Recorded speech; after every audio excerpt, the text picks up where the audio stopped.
guys, it's Bella, the Maker Mama Boss Lady behind Bella's Custom Crochets, and today I'm going to be showing you how I make tassels for my shawls or other projects that I might want to add tassels to. I'm going to be showing you in regards to my Forgotten Lore shawl, which is a lace weight, but you can apply this to any yarn type, any shawl pattern, any blanket, pillow, wherever really you want to add fun tassels, and you can just adjust the thickness and whatnot to tassels that suit what you're looking for.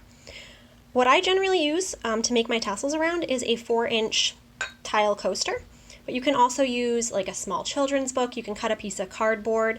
I find it's easier to make a tassel around something that has a little bit of thickness to it rather than something totally flat, but you can definitely use what you have around the house. You're obviously going to need your yarn, whatever weight you're using. You're going to need a yarn needle, optional bowl for cutting little bits and pieces when you trim the ends, and scissors. These say fabric only. I'm not a sewist, so I'm using fabric scissors because they're the sharpest. Don't tell anyone. And also beads. If you want to do beaded tassels, you need beads with holes large enough to accommodate your yarn to go through them. So let me get started and show you how I make my fluffy little tassel friends. So this is going to be more of a recipe than this is exactly how you must do it. But basically you're going to take your yarn and wrap it around whatever object it is that you're looking to make the tassel length. This, once I trimmed it, came out, about that length because it kind of tightens up a little bit. But you're going to wrap not too tight, not too loose, because you need to be able to get your scissors under to cut, around whatever object you're using as many times as you like. I did about 80 for this one. I did do 80. With DK weight yarn, I usually do about 50. And you can just really adjust to the density that you like your tassels. You can incorporate different colors, you can use scraps, whatever you want.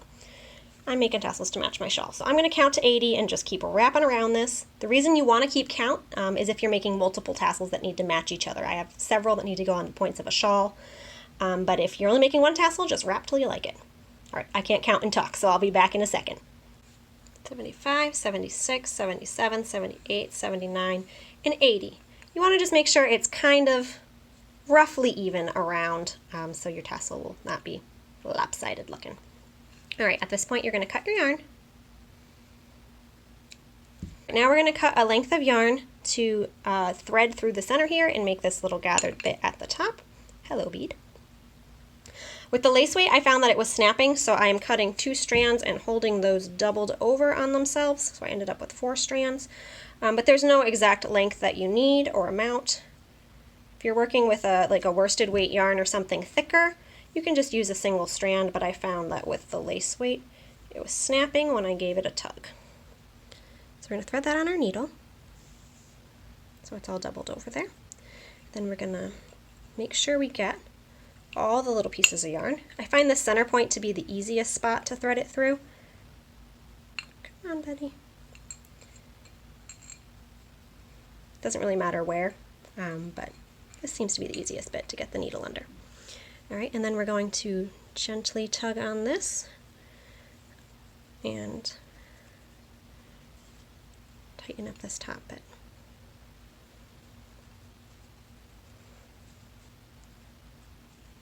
All right, so that's all snuggly wuggly now. Looks like a little bow tie.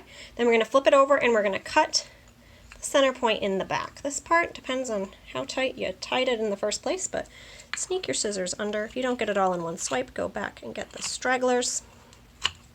We're going to trim it later and make it prettier, so this is just your first pass. All right, from there, now we have a little unruly looking tassel. At this point, we're going to cut another strand of yarn. This doesn't really need to be held double or anything. Another strand.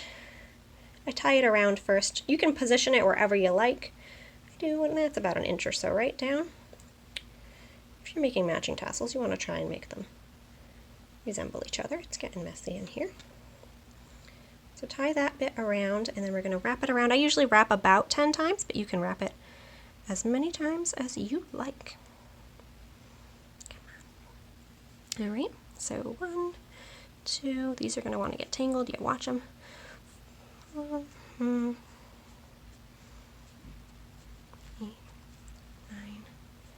10. All right, so then we have the little poof at the top. Cut a little bit of this yarn, and then I just weave that end back and forth in through the part we just wrapped, so it's going to stay nice and secure.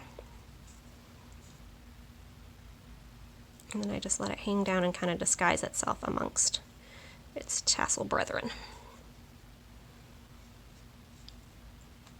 Okay. And again, we're going to pretty it up in a second. At this point, we're going to give them a trim, because look at those ends. They're looking crazy. We definitely didn't cut in the exact center, but that's okay. This is where the sharp scissors come in handy.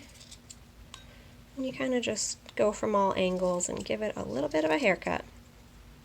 This you can take forever on. I try and get it as perfect as possible, but it's a little tedious. So when you're happy with it, call it a day.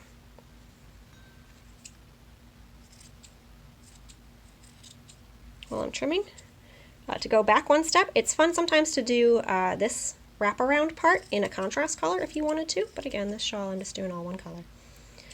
Alright, so I'm going to finagle this trimming a little bit more after the video, but for the most part, we have a mostly even looking tassel, and at this point we're good to go to sew it onto the shawl. So all you're going to do that is get your shawl. If you wanted to add a bead, now would be the point that you would thread the bead on.